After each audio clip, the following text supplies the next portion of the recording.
Topic online में आपका फिर से स्वागत है। आज का हमारा टॉपिक है एक्सचेंज ऑफ रेस्पिरेटरी गैसेस, यानी कि CO2 और ऑक्सीजन, ये दो हमारी मेन रेस्पिरेटरी गैसेस होती है। इनका एक्सचेंज होना, ऑक्सीजन जो कि सेल के लिए बहुत ज़रूरी होती है, सेल के रेस्पिरेशन के लिए बहुत ज़रूरी होती है, और कार्बन डाइऑक्साइड जो कि कंटिन्यूसली सेल में प्रोड्यूस होती है एज अ वेस्ट प्रोडक्ट, उसको भी बाहर निकालना बहुत ज़रूरी होता है। इसलिए ऑक्सीजन को हमें सेल के अंदर लाना है और कार्बन डाइऑक्साइड को हमें सेल से बाहर ले जाना है, यानी कि बॉडी से बाहर ले जाना है। So exchange of respiratory gases in lungs. तो एक्सचेंज ऑफ रेस्पिरेटरी गैसेस कहाँ होता है? Takes place between the alveoli of the lungs and blood. सबसे पहले लंग्स और ब्लड के बीच में गैसेस का एक्सचेंज होगा, उसके बाद में ब्लड और टिश्यूज़ के बीच में गैसेस का एक्सचेंज होगा। जो गैसेस एक्सचेंज होता है लंग्स में, एल्वियोलाई और ब्लड के बीच में, वो डिफ्यूज़न के थ्रू होता है। यानी कि डिफ्यूज़न यानी कि गैसेस पार्टिकल्स का मूव होना from higher concentration to its lower concentration. और यह किसके थ्रू होता है? तो यह रेस्पिरेटरी मेम्ब्रेन के थ्रू होता है। हम रेस्पिरेटरी मेम्ब्रेन की पहले भी बात कर चुके हैं, एक बार और देख लेते हैं। रेस्पिरेटरी मेम्ब्रेन ऊपर की साइड जो होती है वो कैपिलरी साइड दिख रही है आपको, और नीचे वाली साइड जो है वो एल्वियोलर साइड होती है। तो कैपिलरी साइड से अगर बात करें, सबसे फर्स्ट लेयर होती है कैपिलरी एंडोथेलियम, सेकंड होती है बेसमेंट मेम्ब्रेन, और थर्ड नंबर पे इंटरस्टिशियल स्पेस होती है। इन दोनों के बीच में इंटरस्टिशियल स्पेस होती है। और फिर एल्वियोलर इपिथेलियम आती है, एक फ्लूइड की लेयर आती है, और लास्ट में एल्वियोलर साइड में जो है सर्फेक्टेंट होता है। ये देखिए, सबसे पहले बात करते हैं एल्वियोलर पोर्शन की। तो उसमें मोनोमोलिकुलर लेयर ऑफ सर्फेक्टेंट होती है which spread over the surface of the alveoli, जो कि एल्वियोलाई की सरफेस पे स्प्रेड है। फिर सेकंड नंबर पे थिन फ्लूइड लेयर होती है, उसके बाद में थर्ड नंबर पे एल्वियोलर एपिथेलियम होती है। फिर एल्वियोलाई और कैपिलरी के बीच में एक इंटरस्टिशियल स्पेस होती है। फिर कैपिलरी पोर्शन की अगर बात करें तो उसमें बेसमेंट मेम्ब्रेन होती है, और फिर कैपिलरी एंडोथेलियम होती है।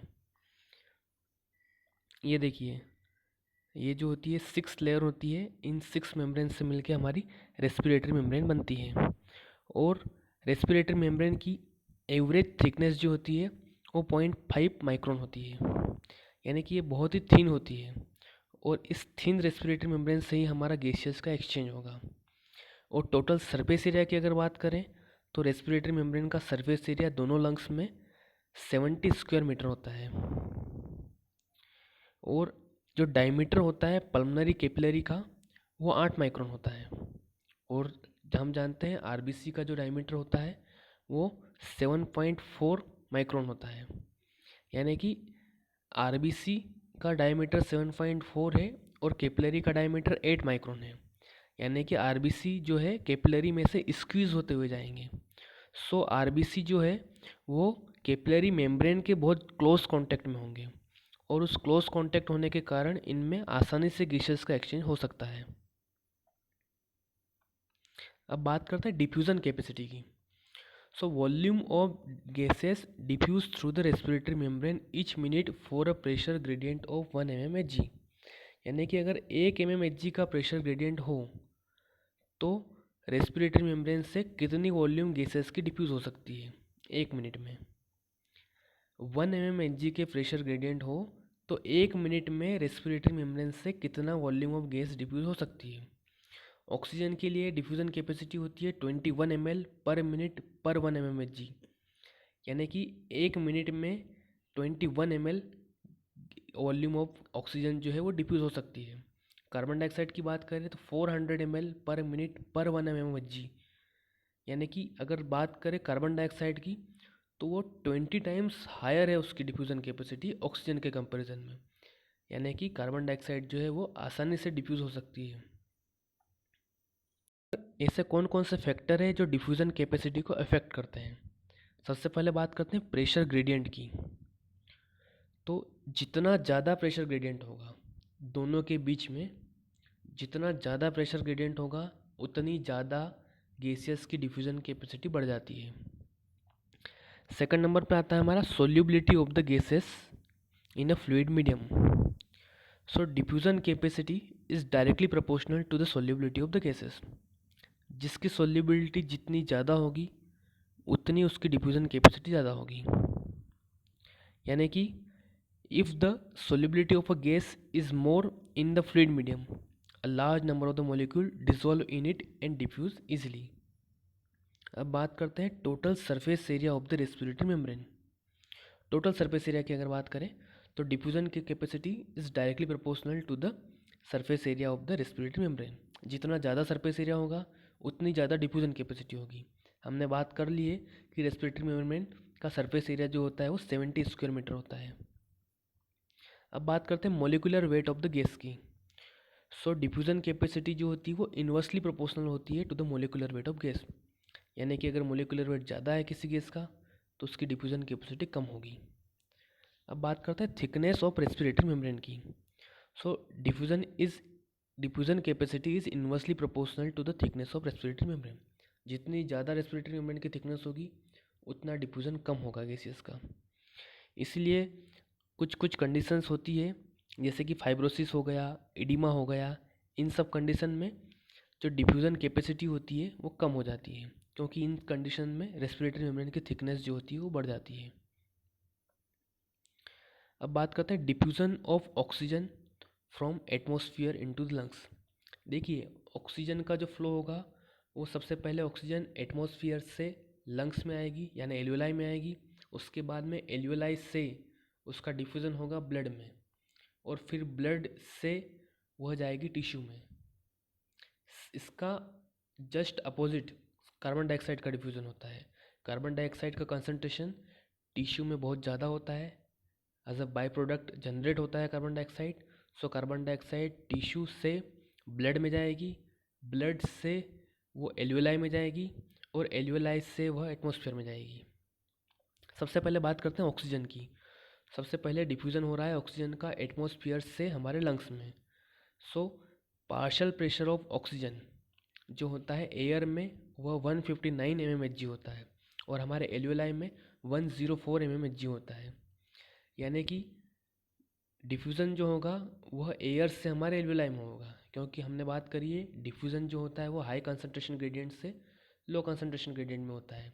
इसलिए ऑक्सीजन का डिफ्यूज़न एयर में ज़्यादा है, एल्वियोलाई में कम है. इसलिए ऑक्सीजन एयर से एल्वियोलाई में हमारे आ जाएगी. अब ऑक्सीजन जो है एल्वियोलाई में आ चुकी है. अब उस ऑक्सीजन को ब्लड में जाना होगा. इसलिए अब देखते हैं कि क्या क्या कंसंट्रेशन होता है. सो एल्वियोलाई में जो कंसंट्रेशन होता है ऑक्सीजन का पार्शियल प्रेशर ऑफ ऑक्सीजन जो होता है वो 104 mmHg होता है. और कैपिलरी की बात करें सो पल्मोनरी आर्टरी जो होती है वो हमारा डीऑक्सीनेटेड ब्लड लाती है. हार्ट से पूरा जो डीऑक्सीनेटेड ब्लड होता है वह पल्मोनरी आर्टरी के थ्रू होते हुए लंग्स में आता है. सो जो लंग्स में ब्लड आ रहा है डीऑक्सीनेटेड ब्लड आ रहा है उसमें ओबियसली कार्बन डाइऑक्साइड का कंसंट्रेशन तो ज़्यादा होता ही है लेकिन ऑक्सीजन का कंसंट्रेशन जो होगा वो कम होगा क्योंकि ब्लड जो है वो हमारा डीऑक्सीनेटेड है. तो पार्शियल प्रेशर ऑफ ऑक्सीजन जो होगा वो हमारा 40 mmHg होगा उसमें. और जब ये ब्लड आया एल्वियोलाई के कांटेक्ट में सो एल्वियोलाई का जो कंसंट्रेशन था वो 104 mmHg था और ऑक्सीजन का कंसंट्रेशन 40 mmHg था. इसलिए ऑक्सीजन जो है वो हाई कंसंट्रेशन से लो कंसंट्रेशन में मीन्स एल्वियोलाई से वह कैपिलरी में आ जाएगी. इसलिए जो हमारा ब्लड जो है वो अब ऑक्सीजन वाला हो गया है. इसलिए हमने उसको ऑक्सीनेटेड ब्लड बोल दिया है. और ये ऑक्सीनेटेड ब्लड जो है इसमें पार्शियल प्रेशर ऑफ ऑक्सीजन जो है वो 104 mmHg हो चुका है हमारा. अब जो हमारी ऑक्सीजन जो है वो एल्वियोलाई से ब्लड में आ चुकी है. अब ऑक्सीजन जो है यह ब्लड से टिश्यू में जाएगी. यानी कि अब जो हमारा पार्शियल प्रेशर ऑफ ऑक्सीजन जो है हमारा जो 104 mmHg था वो अब हमारा 95 mmHg हो गया है आर्टरियल एंड में. और यह 95 mmHg जो प्रेशर है हमारा लेकिन टिश्यू में जो हमारा प्रेशर है पार्शियल प्रेशर ऑफ ऑक्सीजन वो 40 mmHg है क्योंकि टिश्यू में कंटिन्यूसली ऑक्सीजन का यूज़ होता है और इसके कारण ऑक्सीजन का जो पार्शियल प्रेशर होता है वहाँ पे कम हो जाता है. और जो हमारा आर्टरियल एंड जो है उसमें 95 mmHg प्रेशर था. सो डिफ्यूज़न जो है वह ब्लड से टिश्यू में हो गया है ऑक्सीजन का. एरो आपको दिख रहा है जिसमें ऑक्सीजन का ट्रांसफ़र हो रहा है ब्लड से टिश्यू में, और जैसे ही हमारी ऑक्सीजन ट्रांसफ़र हो जाती है सो हमारा ब्लड जो है अब वो डीऑक्सीजनेटेड हो गया है, उसमें जो पार्शियल प्रेशर ऑफ ऑक्सीजन जो है वो कम हो गया है, यानी कि अब हमारा ब्लड 40 mmHg हो गया है, उसका जो पार्शियल प्रेशर है वो 40 mmHg हो गया है। अब बात करते हैं कार्बन डाइऑक्साइड की। सो हमारा सेल जो होते हैं उसमें कंटिन्यूसली रेस्पिरेशन होता है, रेस्पिरेशन होने के कारण कार्बन डाइऑक्साइड जो है एज वेस्ट प्रोडक्ट जनरेट होता है, और कार्बन डाइऑक्साइड इसलिए टिश्यू में कार्बन डाइऑक्साइड का कंसंट्रेशन बहुत ज़्यादा बढ़ जाता है और वह 46 mmHg हो जाता है। अब कार्बन डाइऑक्साइड का कंसंट्रेशन टिश्यू में 46 mmHg है, लेकिन जो ब्लड है हमारा आर्टेरियल ब्लड जो था उसमें कार्बन डाइऑक्साइड का कंसंट्रेशन 40 mmHg था, कम था। इसलिए कार्बन डाइऑक्साइड जो है टिश्यू से कैपिलरी में यानी कि ब्लड में आ जाएगी, और जैसे ही कार्बन डाइऑक्साइड टिश्यू से ब्लड में आ जाएगी जिसके कारण जो हमारा ब्लड जो है उसमें कार्बन डाइऑक्साइड का कंसंट्रेशन बढ़ जाएगा, उसका पार्शियल प्रेशर कार्बन डाइऑक्साइड का बढ़ जाएगा और 46 mmHg हो जाएगा। अब जो हमारा ब्लड आया है, जो डीऑक्सीनेटेड ब्लड आया है जिसमें partial pressure of carbon dioxide जो है 46 mmHg था, और एल्वियोलाई जो है उसमें हमारा partial pressure of carbon dioxide 40 mmHg होता है। इसलिए कार्बन डाइऑक्साइड जो है वह ब्लड से एल्वियोलाई में उसका डिफ्यूज़न हो जाता है।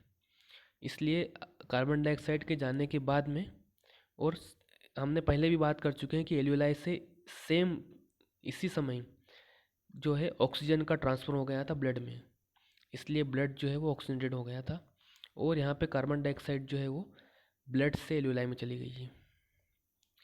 अब कार्बन डाइऑक्साइड जो एल्वियोलाई में चली गई है, इसके बाद में इसका जो है ट्रांसफ़र हो जाएगा, डिफ्यूज़न हो जाएगा एटमॉस्फेयर में, क्योंकि एटमॉस्फेयर में partial pressure of carbon dioxide जो है 0.3 mmHg है, जो बहुत कम है, और एल्वियोलाई के अंदर अभी हमने देखा 40 mmHg था।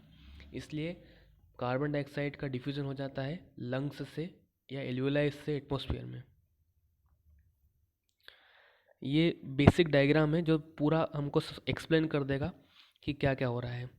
सबसे पहले बात करते हैं हमारे right side of the heart की।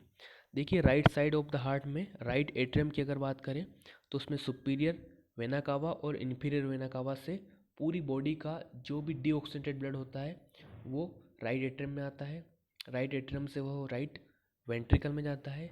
राइट वेंट्रिकल से पल्मोनरी आर्टरी के थ्रू जो भी डीऑक्सीनेटेड ब्लड था वो हमारे लंग्स में जाता है। देखिए ये जो ब्लड है right side of the heart से यह सीधा लंग्स में जा रहा है पल्मोनरी आर्टरी के थ्रू। सो इस ब्लड में डीऑक्सीनेटेड ब्लड है ये, इसलिए इसमें ऑक्सीजन का कंसंट्रेशन या ऑक्सीजन का पार्शियल प्रेशर जो है वो 40 mmHg है, और partial pressure of carbon dioxide जो है वो 46 mmHg है। लेकिन जब ये ब्लड लंग्स में आता है, एल्वियोलाई के कांटेक्ट में आता है, तो एल्वियोलाई में जाके हमको मालूम पड़ता है कि partial pressure of oxygen alveoli में 104 mmHg था, और कार्बन डाइऑक्साइड का पार्शियल प्रेशर जो है वो 40 mmHg है। इसलिए ऑक्सीजन का कंसंट्रेशन जो है वो एल्वियोलाई में ज़्यादा है, तो ऑक्सीजन जो है वो एल्वियोलाई से ट्रांसफ़र हो जाती है ब्लड में, और कार्बन डाइऑक्साइड का कंसंट्रेशन जो है ब्लड में कम था, इसलिए कार्बन डाइऑक्साइड जो है वो एल्वियोलाई में चली जाती है।